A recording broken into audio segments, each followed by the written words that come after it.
मानव सृष्टि का सर्वश्रेष्ठ प्राणी है।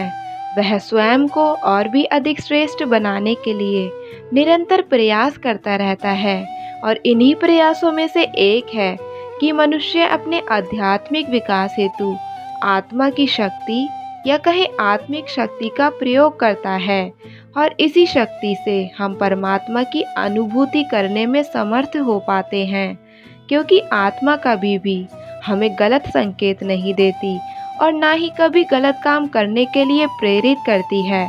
भगवान श्री कृष्ण ने स्वयं आत्मा को अमर और अविनाशी बताया है। आत्मा का निवास स्थान हृदय में होता है, इसीलिए आत्मा की पुकार को हृदय की पुकार भी कहा जाता है और ये पुकार व्यक्ति को कभी निराश नहीं करती, बशर्ते यदि मनुष्य स्वयं को इस आवाज को पहचानने के योग्य बना ले। जब हम लोभ और स्वार्थवश अपने क्षणिक सुख के लिए आत्मा की पुकार को अनसुना करते हैं, तब हम ईश्वर के द्वारा प्रदान की गई शक्तियों का दुरुपयोग करने लगते हैं और यही आत्मा का हनन कहलाता है। मनुष्य जब बुरे कर्मों में लिप्त हो जाता है तो उसकी आत्मा उसे एक बार अवश्य पुकारती है कि अरे मानव, तू ये क्या कर रहा है, क्यों कर रहा है, लोग क्या कहेंगे।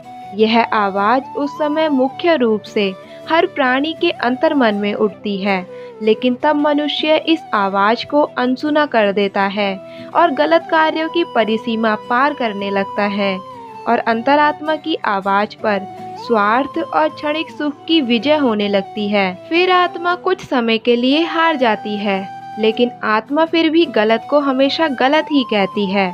आत्मा कभी भी पाप को पुण्य नहीं बताती और एक दिन मनुष्य गलत कर्मों के चलते ठोकर अवश्य खाता है और तब सिवाय पश्चाताप के कुछ नहीं बचता।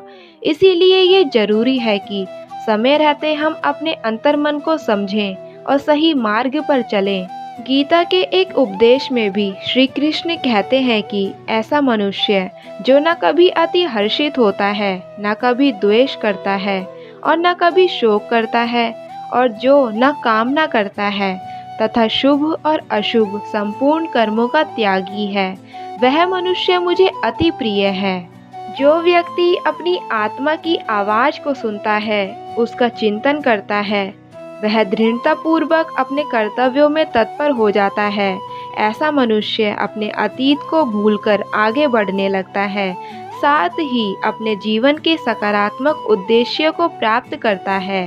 वास्तव में अंतरात्मा की आवाज़ ही जीवन की पथ प्रदर्शक है, जिसे हर प्राणी को अवश्य सुनना चाहिए।